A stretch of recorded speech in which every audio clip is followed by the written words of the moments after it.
नमस्कार, स्वागत है आपका जी बिजनेस में। मैं हूं दीपक डोभाल और आप देख रहे हैं आपकी खबर आपका फायदा। ये बात बहुत सारे लोगों को बेतुकी लग सकती है, लेकिन बासी रोटी और पास्ता से शुगर कंट्रोल किया जा सकता है।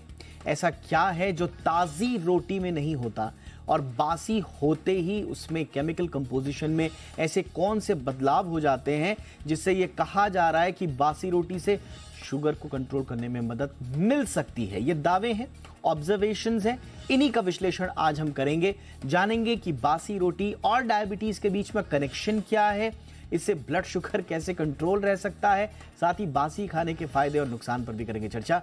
लेकिन पहले देख लीजिए ये बहुत ही दिलचस्प रिपोर्ट, क्योंकि आज तक यही सुनते आए थे कि बासी खाने से दूर रहें, लेकिन आज बासी खाने के कुछ चौंकाने वाले फायदों पर भी बात।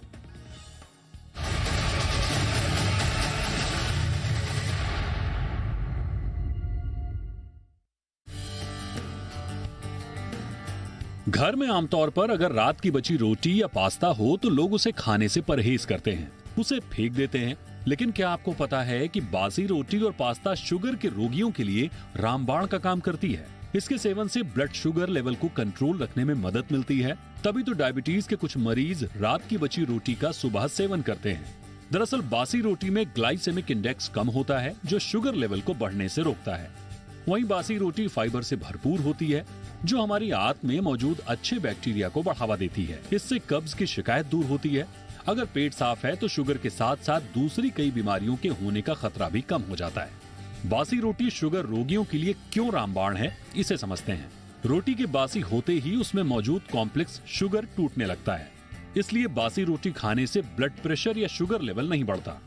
यही वजह है कि बासी रोटी डायबिटीज पेशेंट के लिए एक बढ़िया नाश्ता हो सकता है। वहीं इसका लो ग्लाइसेमिक इंडेक्स भी बॉडी के शुगर लेवल को नहीं बढ़ने देता। अब आप सोच रहे होंगे कि बासी रोटी और पास्ते का ग्लाइसेमिक इंडेक्स यानी जीआई से क्या वास्ता है, और ये ग्लाइसेमिक इंडेक्स क्या होता है। दरअसल हम जो भोजन करते हैं उसमें 2 से 3 घंटे बाद ब्लड में ग्लूकोज की मात्रा जितनी भी बढ़ती है उसे ग्लाइसेमिक इंडेक्स कहते हैं। जितना कम जीआई होगा उतना ही ब्लड शुगर कंट्रोल में रहेगा। जब भोजन का ग्लाइसेमिक इंडेक्स 55 से 0 के बीच होता है तो इसे कम ग्लाइसेमिक इंडेक्स वाला भोजन माना जाता है। इसलिए शुगर के रोगी अपने आहार में लो ग्लाइसेमिक इंडेक्स वाला खाना शामिल करते हैं। वहीं कुछ लोगों के मन में बासी पास्ते को लेकर डर होता है कि ये वजन, ब्लड शुगर लेवल और मोटापे को बढ़ाने का काम करता है। लेकिन ये जानकर आपको हैरानी होगी कि पास्ता बासी होने पर और बेहतर और हेल्दी हो जाता है। बासी पास्ते में युक्त कार्ब्स रेजिस्टेंस स्टार्च में बदलने लगता है, जो ब्लड शुगर के लेवल को कंट्रोल में रखता है। इतना ही नहीं, बासी पास्ते का सेवन करने से बॉडी वेट को कम करने में भी मदद मिलती है।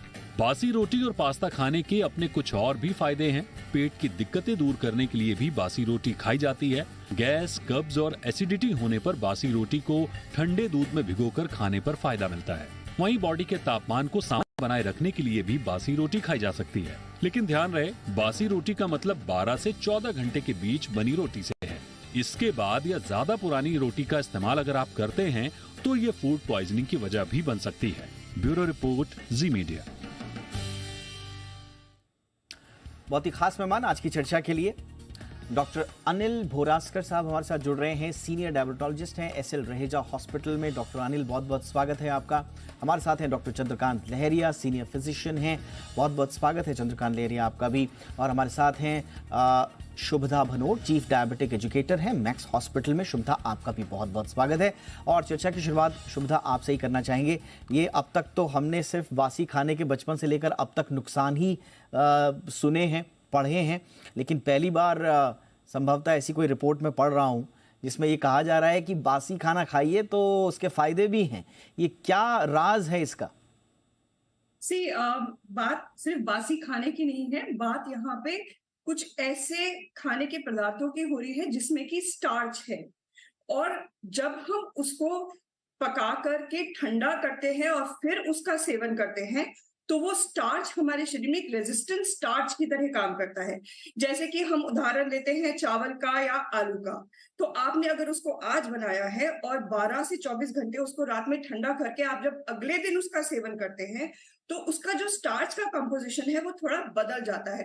होता क्या है, जो उसमें अमाइलोस और अमाइलोपैक्टिन है, जो स्टार्च मॉलिक्यूल्स हैं, वो रीअलाइन हो जाते हैं, वो रिक्रिस्टलाइज हो जाते हैं, जिसकी वजह से उसका ग्लाइसेमिक इंडेक्स, यानी कि जिस तरीके से वो शुगर में कन्वर्ट होता है, परिवर्तित होता है, उसका वो बदल जाता है, वो कम हो जाता है, जिसकी वजह से शुगर स्पाइक कम होती है। इसी वजह से वो इंसुलिन सेंसिटिविटी में भी हमारे को फायदा करता है, वो हमारे गट हेल्थ में भी फायदा करता है, क्योंकि उसमें फाइबर ज्यादा हो जाता है, वो हमारी भूख को कम करता है, कोलेस्ट्रॉल कम करता है, वेट कम करता है। रेजिस्टेंट स्टार्च सिर्फ इन चीजों में ही नहीं है, रेजिस्टेंट स्टार्च नेचुरली कुछ चीजों में भी होता है जो हम रोजमर्रा खाते हैं, जैसे कि केला, कच्चे केले में रेजिस्टेंट स्टार्च होता है, कच्चे आलू में रेजिस्टेंट स्टार्च होता है, कुछ कमर्शियली प्रिपेयर्ड चीजों में भी रेजिस्टेंट स्टार्च होता है, और साबुत अनाज में होता है, बीज में होता है, लेग्यूम्स जिसको हम फलियां कहते हैं, उसमें भी रेजिस्टेंट स्टार्च होता है। तो जितना हम रेजिस्टेंट स्टार्च खाते हैं उतना हमारा शुगर मैनेज होता चलाता है, हमारी स्पाइक्स जो शुगर की आती हैं खाने के बाद वो कम होती हैं। तो ये कोई बहुत नई बात हम नहीं सुन रहे हैं, रेजिस्टेंट स्टार्च हम खाते आए हैं। बस ये है कि हमें ये समझना है कि हम अपने खाने में रेजिस्टेंट स्टार्च को किस तरीके से शामिल करें ताकि हम अपनी डायबिटीज मैनेज कर सके और उसका फायदा उठा सके। और जिन जिन चीज़ों का आपने नाम लिया जिसमें रेजिस्टेंट स्टार्च हो सकता है, वो अमूमन भारतीय थाली में पाए जाने वाली चीज़ें हैं। तो शुभ्रा, इससे पहले मैं आगे जाऊं, मैं फिर आपके पास आ रहा हूं, क्या हम इसका मतलब ये माने कि लगभग ज़्यादातर चीज़ें जो भारतीय थाली में हैं उनको अगर हमने थोड़ा सा ठंडा होने के बाद भी खाया, या जिसको अमूमन हम बासी कह देते हैं, तो कोई गलत नहीं? बिल्कुल भी नहीं है। देखिए, जैसे हम चावल है, उसको हम टाइप 1 डायबिटीज की कई स्टडीज में भी देखा गया है कि जब हम चावल को ठंडा करके अगले दिन खाते हैं तो उससे जो ग्लाइसेमिक स्पाइक है वो कम है। इसी तरीके से आलू के अंदर रेजिस्टेंट स्टार्च होता है। गेहूं को भी हम देख सकते हैं, गेहूं की रोटी बनाकर हम अगले दिन जब खाते हैं, लेकिन हमें ध्यान रखना है कि हम उसको ठंडा फ्रिज में करें और खराब ना होने दें, तब खाएं, तो उससे भी स्पाइक कम आती है। इसी तरह से स्वीट पोटैटो के अंदर रेजिस्टेंट स्टार्च होता है, लेग्यूम्स वगैरह में, फलियों में तो वैसे ही रेजिस्टेंट स्टार्च होता है। तो भारतीय थाली जो है वो अपने आप में पूरी की पूरी बैलेंस थाली होती है, जहां हम 50% थाली के अंदर खूब सारी सब्जियां रखें, दालें रखें, लेग्यूम्स रखें, और फिर बाकी में हमारा साबुत अनाज, जैसे कि हमारा बाजरा है, ओट्स है, ब्राउन राइस है, अगर हम उस तरीके का स्टार्च रखेंगे तो हमारी पूरी भारतीय थाली एक संतुलित आहार की तरह हम खा सकते हैं। ऑल राइट, मैं अब डॉक्टर अनिल भुरास्कर सर के पास जाना चाहूंगा। डॉक्टर अनिल, क्या मैं पहला व्यक्ति हूँ धरती का जो चौंक रहा हूँ इस बात से, या आप लोगों को भी मालूम है ऑलरेडी, इस तरह के मेरे जैसे कम जानकारी वाले लोग आते हैं कि बासी खाने से सेहतमंद रहता है शरीर? देखिए, ये बहुत ही चीज़ जो मैडम ने कही है, एजुकेटर ने, वो हमारे जो मरीज़ जो आते हैं हमारे पास, उनको वो सब समझा देना बहुत ज़रूरी का काम है। और क्या होता है, काफ़ी लोगों को ऐसे लगता है कि बासे खाने से बीमारी आती है।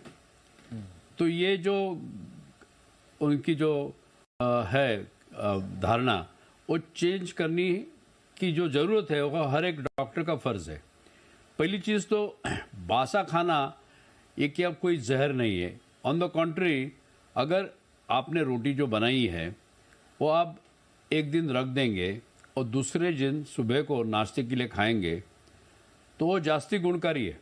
इसका काम ये है कि वो जो जाड़ी रोटी है जिसमें जास्ती करके जो गेहूं है वो बहुत फाइन गेहूं नहीं है, जिसको हम बोलते हैं जो मैदे वाली रोटी नहीं, जिसमें होल व्हीट ब्रेड है और होल व्हीट रोटी है, वो दूसरा दिन खाने से क्या होता है, उसके अंदर ऐसे कुछ केमिकल चेंजेस हो जाते हैं कि वो अपने पेट में जाके जो ग्लाइसेमिक इंडेक्स है वो कम करती है। यानी कि ग्लाइसेमिक इंडेक्स का मतलब ये है कि जो चीज़ खाने से फाइबर की वजह से अपनी जो ब्लड शुगर है वो अचानक बढ़ती नहीं है।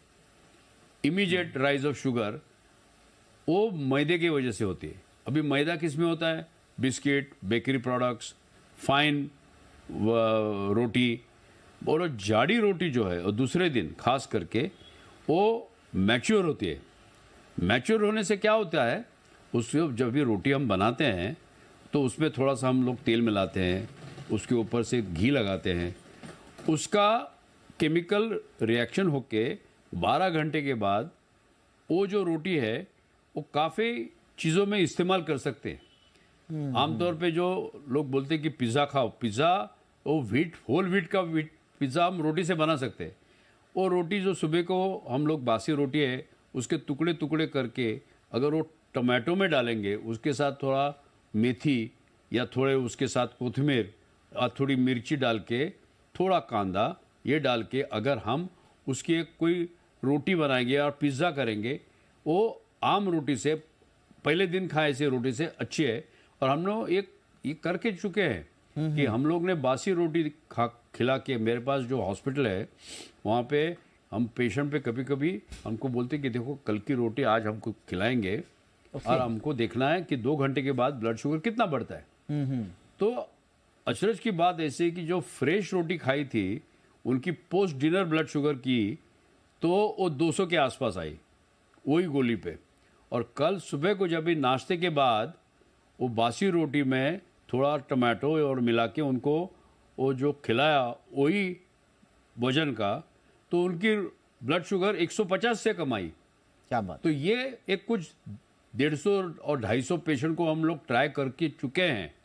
और Okay. इसके लिए हम रिकमेंड करते हैं कि fine carbohydrate should be avoided, course carbohydrate आप लीजिए, बिल्कुल। एंड कॉम्प्लेक्स कार्बोहाइड्रेट जिसको हम बोलते हैं कॉम्प्लेक्स कार्बोहाइड्रेट, यानी कि जिसमें फाइबर मिश्रित है, वो आप दूसरे दिन जरूर खाइए, उससे काफी फायदा होता है। ये आपने बहुत तो ये इंपॉर्टेंट पेशेंट को बोला। समझता नहीं और अच्छा नहीं बिल्कुल लगता सर, है। बिल्कुल क्या सर। बासी रोटी खाना ये कुछ कम चीज मानते हैं लोग कि हमको बासा खाना खिलाए। ये वाकई में सर, और मुझे आमतौर पे घर में हम देखा जाता है। एब्सोल्युटली सर, और मुझे भी ये स्वीकार करना होगा कि अब तक मेरी भी जो बासी खाने के प्रति जो धारणा थी वो इसी तरह की थी कि बासी खाना अनहेल्दी होता है, बासी खाना ठीक नहीं है, बासी खाने को अवॉइड करना चाहिए। इनफैक्ट बासी कितना, इस पर भी बहस है। कई लोग तो घंटा 2 घंटे में ही खाने को बासी घोषित कर देते हैं। तो आज थोड़ा सा उन लोगों के लिए भी हम और ज़रा इस पर नज़र डालेंगे। लेकिन सर ने जैसा कहा, कार्बोहाइड्रेट्स जो बेसिकली 2 प्रकार के होते हैं, सिंपल और कॉम्प्लेक्स। सिंपल ज़्यादातर अनहेल्दी फूड में पाया जाता है, white bread, white rice, candies वगैरह में। और जो कॉम्प्लेक्स है जिसकी बात WHO ने की है, वहीं से ये कहानी शुरू हुई है। WHO ने ताज़ा रिपोर्ट में कहा कि जो कॉम्प्लेक्स कार्बोहाइड्रेट्स हैं, हाई फाइबर है और रेजिस्टेंट स्टार्च है, अगर ये चीज़ें किसी खाने में हैं तो वो आपके लिए ज़्यादा हेल्दियर हैं। डॉक्टर चंद्रकांत लहरिया के पास अब मैं चलूंगा। सर, आपका ऑब्जर्वेशन इसमें क्या है, और इस ऑब्जर्वेशन से WHO के रिकमेंडेशन और हमारे दोनों डॉक्टर्स का जो ऑब्जर्वेशन है उससे आप कितने सहमत हैं? तो सबसे पहले जो बासी की हम बात कर रहे हैं उसको समझते हैं। तो जो फूड हैबिट्स होती हैं या डाइटरी हैबिट्स होती हैं वो कल्चरली रिलेवेंट होती हैं। तो हम जिसको बासी कहते हैं कई देशों में, और खासतौर से आज के समय में, वो इतना रिलेवेंट नहीं है, क्योंकि जो पैकेज फूड आते हैं जिनको स्टोर करके रखा जाता है वो पहले से ही कुक होते हैं और उनको रखे हुए होते हैं। तो बासी की कॉन्सेप्ट मेनली घर पर बने हुए खाने के लिए होती है। दूसरी बात, मैं उस जनरलाइजेशन को अवॉइड करना चाहूंगा कि बासी का मतलब जो पहले बना हुआ है और उसको अगले सुबह खा सकते हैं। इसेंशियली जो स्टार्च की बात हो रही थी, पहले तो स्पीकर्स ने भी बोला है, उन्होंने कहा है कि अगर कुक्ड राइस, स्पेशली राइस और पोटैटो, इनको बॉईल करके अगर रख दें और फ्रिज में रखते हैं, खासतौर से पॉइंट नोट करने का है कि फ्रिज में रखा हुआ और उसके बाद अगले दिन खाएं, तो उसको खाया जा सकता है। लेकिन बासी का मतलब ये नहीं, कोई भी फूड नॉन कंट्रोल टेम्परेचर में रखा हुआ है तो वो चाहे अगले दिन, चाहे रोटी ही क्यों ना हो, उससे भी नुकसान हो सकता है। राइस हो, अगर वो बाहर रखा हुआ है, तो पहला पॉइंट मैं जो एक बार इस नुएंस पॉइंट है वो बताना चाहूंगा कि वो फ्रिज में रखे हुए फूड की बात हो रही है, न कि कोई भी कहीं भी बाहर रखा हुआ, और खासतौर से स्टार्च फूड का। जहां तक ग्लाइसेमिक इंडेक्स की बात आती है तो हमें इस पर गागा हो जाने की जरूरत नहीं लगती मेरी राय में। ये काफी समय से, बरसों से जाना जाता था, और बल्कि भारत में भी शरद पूर्णिमा की रात को जो खाना बना के रख दिया जाता था, उनका कुछ इसी तरह का कोई इंस्पिरेशन रहा होगा। लेकिन मुख्य बात यह है कि ग्लाइसेमिक इंडेक्स जो होता है वो बहुत ज्यादा कम नहीं होता। तो अगर रखा हुआ खाना और इस पद्धति से बना के अगर हम खाना चाहेंगे तो इससे डायबिटिक या कोई भी व्यक्ति बहुत एक्साइटेड नहीं हो सकता कि इसका लो ग्लाइसेमिक इंडेक्स है तो मैं इसको अब खा सकता हूँ आराम से। वो पोर्शंस उतना ही रखना होगा। और इस कॉन्टेक्स्ट में मैं दूसरी बात लाना चाहता हूँ, वो होती है कि एक तो हम जो डायबिटिक हैं, जिनको शुगर की प्रॉब्लम है, तो उनमें लो ग्लाइसेमिक इंडेक्स फूड की बात करते हैं, और उसमें ओवरनाइट राइस रखने के बाद खाने से ग्लाइसेमिक इंडेक्स लो आ जाएगा। लेकिन आज के समय में जो एक और कॉन्सेप्ट है वो बात होती है ग्लाइसेमिक लोड की। ग्लाइसेमिक इंडेक्स होता है कि शुगर में कितना स्पाइक होगा, लेकिन हमें इस बात पर भी साथ में ध्यान देना है कि उस व्यक्ति ने कितना क्वांटिटी खाया। तो इंडेक्स और क्वांटिटी का तो भी फर्क पड़ता है। तो अगर कोई व्यक्ति ओवरनाइट रखा हुआ राइस खाता है और ग्लाइसेमिक इंडेक्स तो थोड़ा सा कम आ जाता है, लेकिन उसकी क्वांटिटी ज्यादा खा लेता है, तो उसका ग्लाइसेमिक लोड उतना ही हो जाएगा और उससे ज्यादा भी हो सकता है और उसको नुकसान पहुंचा सकता है। तो ये दो नुएंस पॉइंट मैं रखना चाहता हूँ। तीसरी बात पे आते हैं कि ग्लोबली भी और खासतौर से भारत में भी वो कल्चर है कि अब लोग 12 घंटे 14 घंटे लोग खाने को रखते हैं और उसको अगले दिन शाम को भी खा सकते हैं और लंबे समय तक खा सकते हैं। तो मैं अगर आपको पता है कि फूड का जो प्रॉपर स्टोरेज किया गया है तो उसको खाया जा सकता है और उसमें जो बेनिफिट्स हैं वो सब है। लेकिन फिर से याद रखने की बात है कि अगर उनको कुकिंग में ये ज्यादातर प्रिंसिपल्स एप्लीकेबल होते हैं, जैसे बॉइल्ड राइस या बॉइल्ड पोटैटो, लेकिन अगर उसमें आपने कुक कर दिया है और बहुत सारे मसाले डले हुए हैं या उनको थोड़ी देर बाहर है तो उनमें इक्वली रिस्क है। लेकिन कुक किया हुआ बॉयल किया हुआ राइस एक्सेट्रा को खाया जा सकता है और उससे ग्लाइसेमिक इंडेक्स लो हो जाता है। लेकिन मैं ये नहीं कहूंगा कि इस पद्धति को रेगुलर रूप से इस्तेमाल करना चाहिए और ये एक इलाज का तरीका है, जैसे इंफॉर्मेशन सेक है कि आपका ग्लाइसेमिक इंडेक्स थोड़ा सा लो रहेगा। मुझे लगता है ये 3 पॉइंट जो आपने बताए, यहीं पे जो बासी खाने को लेकर जो सोच है ना, उसका फर्क यही है। अब बासी खाना एग्जैक्टली क्या है, डॉक्टर लहरिया बता रहे हैं, एक टेम्परेचर को ध्यान में रखना। अगर अनकंट्रोल्ड एनवायरनमेंट में रखा हुआ है और वो थोड़ा पुराना है तो वो घातक भी हो सकता है, जो बेसिकली बासी खाने की नेगेटिव अवधारणा से जो जुड़ी हुई है, नंबर 1। नंबर 2, पोर्शन और ग्लाइसेमिक लोड। ये नहीं कि अब उसका ग्लाइसेमिक कम हो गया, ग्लाइसेमिक इंडेक्स ठीक है, आप इसको पेट भर के छक लो, ऐसा भी नहीं है। वो ग्लाइसेमिक लोड आपने देखना है, पोर्शन। और नंबर 3 जो उन्होंने बताया, कुकिंग इकोसिस्टम। बहुत ज्यादा तेल पड़ा हुआ है, मसाले पड़े हुए हैं और वो रखा हुआ है ओवरनाइट, उसको अगर आप सुबह खा के ये सोच रहे हैं कि ये अच्छा खाना हो गया हमारे लिए, तो यहां पर भी हो सकता है कि थोड़ा आप गड़बड़ कर रहे हो। एक छोटे से ब्रेक के लिए मैं रुकता हूं। बहुत सारी जिज्ञासाएं अब जागने लगी हैं, ब्रेक के उस पार उन जिज्ञासाओं को शांत करेंगे अपने मेहमानों से। एक छोटे से ब्रेक के लिए रुकते हैं।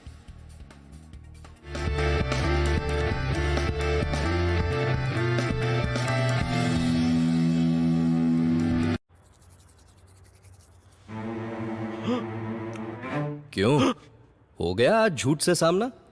कौन सा झूठ? जो इतने सालों से आपके झूठ पेस्ट ने ओरल केयर के बारे में बताया है, जिससे मिली आपको सिर्फ केमिकल वाली झूठी सफाई। तो फिर सच क्या है? ट्रूथ पेस्ट, पतंजलि दंत कांति। आयुर्वेद और साइंस ने मिलकर बनाया है इसे। इसकी 16 जड़ी बूटियों से मिले आपके दांतों और मसूड़ों को कंप्लीट ओरल हेल्थ का सच। Congratulations for your 1078 surgeries, sir. Congratulations, sir. कहाँ तक पहुँचे? Laparotomy is done, sir. कैंची देना, कैंची। कैंची कैंची तो नहीं है। कैंची नहीं है मतलब? आप हर सर्जरी के बाद कैंची पेशेंट के अंदर ही भूल जाते हो। कैंची? मैं? कुछ भी? हाँ, अच्छों से भी कुछ बातें अनदेखी रह जाती हैं, जो उन्हें कोई और दिखाता है। वैसे ही सैम को, एक तजुर्बेदार ट्रेडर को उसका अनदेखा सच दिखाए और बनाए बेहतर ट्रेडर। Samco trading app. कैंची नहीं भूलनी है, कैंची नहीं भूलनी है, कैंची नहीं भूलनी है, कैंची नहीं भूलनी है यार, कैंची नहीं। 5%, stop loss 5%, stop loss 5%, stop loss 5%, loss 5%, stop. वो सैमको सिक्योरिटी ने मेरी ट्रेडिंग का अनदेखा सच मुझे दिखाया है। जब मैंने स्टॉप लॉस 5% रखा है, तब बड़े नुकसान से बचा हूँ। इसीलिए स्टॉप लॉस 5%, स्टॉप लॉस 5%। कैंची नहीं भूलनी है, स्टॉप लॉस कैंची नहीं भूलनी है, स्टॉप लॉस 5%। नमस्कार, सैमको ट्रेडिंग ऐप। हम आप ही के तजुर्बों का अनदेखा सच दिखाते हैं। Investment in securities market are subject to market risks. Read all the related documents carefully before investing.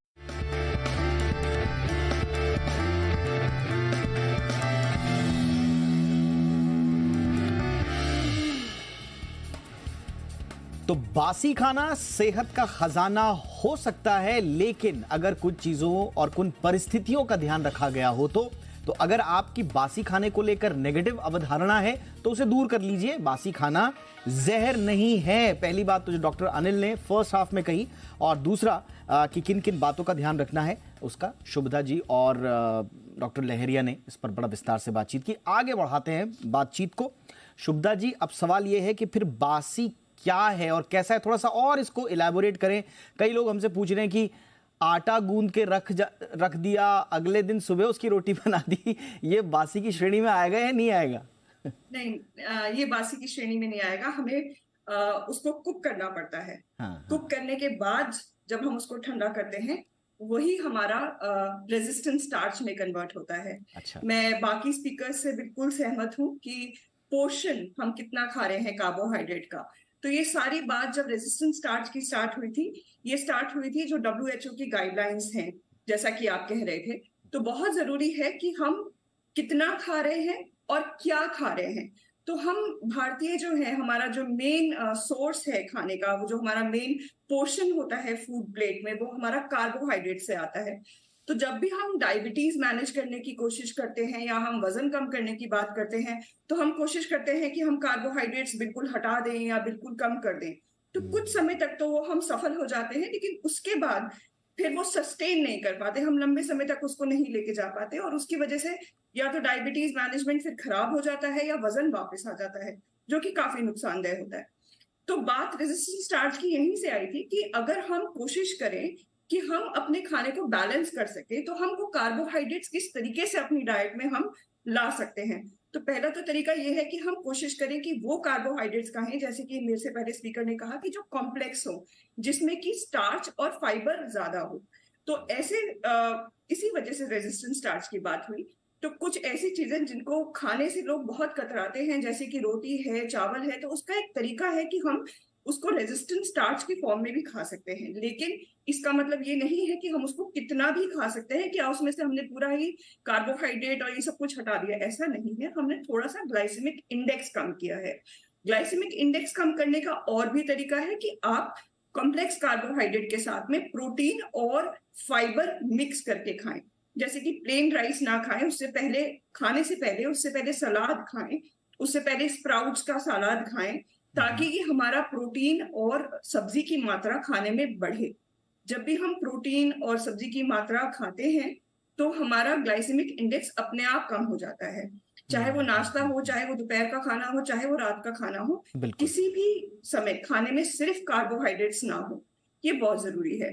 तो रेजिस्टेंट स्टार्च हमारा किसी भी चीज में जिसमें स्टार्च कंपोनेंट ज्यादा है और हम उसे पका रहे हैं और छोड़ रहे हैं रेफ्रिजरेशन में और फिर कूल करके अगले दिन खा रहे हैं, उसमें आया जा सकता है। और वो इस वजह से होता है क्योंकि उसमें एक प्रोसेस होता है जिसको कि हम जो केमिकल प्रोसेस है जिसको कहते हैं रेट्रोग्रेडेशन, जिसमें कि स्टार्च मॉलिक्यूल अपने आप को चेंज कर देते हैं, जिससे कि उसका डाइजेस्टिबिलिटी जो फैक्टर है वो चेंज हो जाता है, वो धीरे धीरे डाइजेस्ट होता है, वो जल्दी से नहीं टूटता। एब्सोल्युटली, यानी कि जो ग्लाइसेमिक इंडेक्स चेंज होता है। एब्सोल्युटली। तो बहुत जरूरी है कि कार्बोहाइड्रेट्स हम पूरी तरीके से ना हटाएं, हम कॉम्प्लेक्स कार्बोहाइड्रेट्स खाएं, क्योंकि ये आपने बहुत इंपॉर्टेंट बोला कि बैलेंस होना बड़ा जरूरी है। आजकल नो कार्ब डाइट को लेकर जो चलन है, थोड़ा सा उसको भी समझने की आवश्यकता है कि कार्बोहाइड्रेट्स आपने बिल्कुल एकदम से ही नहीं हटाने और एकदम से ही सारा कार्बोहाइड्रेट नहीं खाना है, एक बैलेंस होना बहुत जरूरी है। तो ये बहुत इंपॉर्टेंट बात आपने बोली। डॉक्टर अनिल भोरासकर, अब अगर जैसा आपने बताया, थोड़ा सा हमें याद आता है अपने पुराने दिन या अपने बड़े बुजुर्गों के दिन जो रात की बासी रोटी खा लिया करते थे सुबह चाय या दूध के साथ, संभवतः यही उनके हेल्दी रहने का राज हुआ करता था। सर, मैं आपको एक चीज बताना चाहता हूं कि हमारे घर में हमारी माँ गरम गरम रोटी बनाती थी सुबह को, और गरम गरम रोटी हमें हमारे पिताजी को प्यार से खिलाती थी, और बेचारी वो रात की बची हुई रोटी दूसरे दिन सुबह को खाती थी, क्योंकि एक ऐसे समझते हैं कि बासा खाना बच्चे लोगों को देना नहीं चाहिए, हस्बैंड को देना नहीं चाहिए। इतने हमारी लेडीज, हमारी जो कल्चर की है वो इतना सोचती है बेचारी। बिल्कुल सर। लेकिन हमारे घर पे ऐसा हो गया कि हम बच्चे लोग सब मोटे हो गए, हमको फादर को डायबिटीज हो गया, लेकिन मेरी माँ 80 साल तक टकाटक थी एकदम। क्या बात है सर। तो मैंने ये बारे में सोचा कि ये क्या किया है चीज़ कि जो बासा खाना, लेकिन मालिक ने भी एक ऐसी चीज़ दी है हमको, नाक दिया है और मुंह नज़दीक देने का कुछ मतलब है। मतलब ये है कि हम जो खाते हैं उसका पहला बास आता है। अगर बासा खाने को बास आता है तो it is not a good, that means this is become fermented और there is some bacterial decomposition. अगर बासा खाने को बास नहीं आ रहा है तो उसको बासा नहीं कहा जाता है। It is healthy food. If it is smelling that means it has a fungal infection. Absolutely. तो ये हमारी डिफेंस सिस्टम है। हम वैसे भी खराब चीज खा नहीं सकते। और दूसरी चीज हमको हमेशा बोला है कि जो आप खाते हो वो अपने को 32 दांत दिए तो 32 टाइम आप चबाना चाहिए। 32 टाइम कार्बोहाइड्रेट जब भी हम चबाते हैं तो कार्बोहाइड्रेट्स का डाइजेशन आपके मुंह में जो टाइलिन है सलाइवा से, उससे डाइजेशन शुरू हो जाता है। वो डाइजेशन पेट में जाके फिर आगे जाके उसको डिकम्पोजिशन नहीं होता है और गैस नहीं बनता है। तो if you bite 32 times automatically you will eat less and the quantity will be reduced.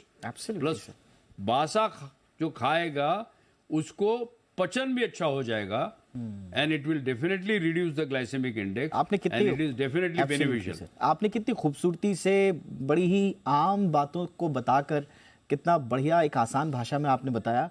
और जो आपकी और आपकी मदर और आपके फैमिली की कहानी है सर, ये मुझे लगता है एवरी इंडियन हाउस होल्ड की कहानी है। जब माएँ बासी खाना या बासी रोटी खाती थी और अक्सर हमने देखा कि वो ज़्यादा लंबे वक्त तक हेल्दी रहती थी। तो ये एक छोटी सी कहानी आपने जो बताई, मुझे लगता है कि इसमें बहुत बड़ी सीख है। डॉक्टर लहरिया, आप और कुछ जोड़ना चाहेंगे? अगर हम बॉइल्ड आलू को ज़्यादा देर तक रख सकते हैं, बॉइल्ड राइस को ज़्यादा देर तक रख सकते हैं, लेकिन इसका ये मतलब नहीं कि जो रेस्टोरेंट हैं वो अनहेल्दी तरीके से अपने ग्राहकों को खाना परोसे और कह दें कि साहब हम तो ये ग्लाइसेमिक इंडेक्स ठीक कर रहे थे इनका।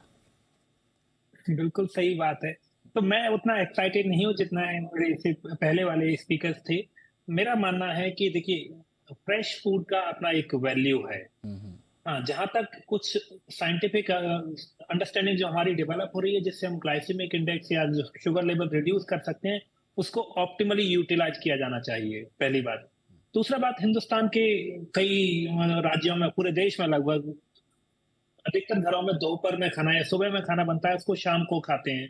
और उस खाने को हम कभी बासा या पुराना नहीं कहते हैं। वो सेम डे बना हुआ खाना, चाहे वह सुबह बना हुआ हो, वो शाम तक लोग खाते ही हैं जी। लेकिन वो ये भी जानते हैं कि अगर ओवरनाइट रखा हुआ है तो उसमें अलग अलग तरह के संक्रमण हो सकते हैं। दूसरी तो फ्रेश फूड का अभी भी इम्पोर्टेंस है। कोई जरूरत नहीं है कि आपको जब जानबूझकर खाना बचा के छोड़ना है और उसको अगले दिन खाना, पहला पॉइंट जी। दूसरा, मैं एक बात फिर रिपीट करना चाहूंगा कि हमें मान के चलना पड़ेगा कि सिर्फ वो ही खाना जिसमें स्मेल आ रही है, बदबू वास आ रही है, वही खराब नहीं है। आपको फूड में और भी कंटेमिनेशन हो सकते हैं ओवरनाइट रखने से। अगर खुला रह गया बर्तन, राइट टेम्परेचर नहीं है उनमें, तो हमें किसी भी तरह से उसको अवॉइड करना है। तीसरा जो मुख्य पॉइंट है, खाने का पॉइंट है, वो है कि हमें एक बैलेंस डाइट खानी है जी। और जो पहले भी चर्चा हुई कि हमारा जो थाली है किसी भी व्यक्ति की, स्वस्थ व्यक्ति की और खासतौर से डायबिटिक की, तो 1/4 पोर्शन कार्बोहाइड्रेट का हो, 1/4 पोर्शन प्रोटीन रिच फूड का हो और बाकी आधी थाली में फल और वेजिटेबल्स होने चाहिए। अगर हम एक बैलेंस डाइट का अप्रोच फॉलो करें तो जो केप्ट ओवर या रेसिस्टेंट स्टार्च की बात है वो सेकेंडरी कॉन्सेप्ट है, नॉट द प्राइमरी कॉन्सेप्ट। तो रेस्टोरेंट को कभी नहीं बोल सकते, उनको कोई लॉजिक नहीं है कि ये बोले वो या बोलना चाहे। ये रेफरेंस एक्चुअली ये रेफरेंस लाने का मेरा मकसद यही था कि कुछ लोग अन्यथा चीज़ों को ना लें या पूरे की बातचीत का एक हिस्सा समझकर उसको पूरे के पूरे खाने के अपने इकोसिस्टम में उसको अप्लाई ना कर दें, इसीलिए ज़रूरी था ये सब बोलना। बहुत बहुत शुक्रिया आप तीनों का। डॉक्टर अनिल बोरास्कर सर, बहुत बहुत शुक्रिया, आपने वक्त निकाला। Doctor Chandrakant Lahariya, thank you so much sir. Shubhada ji, आपका भी बहुत बहुत शुक्रिया। तो आपकी खबर आपका फायदा में इतना ही, इजाजत दीजिए, नमस्कार।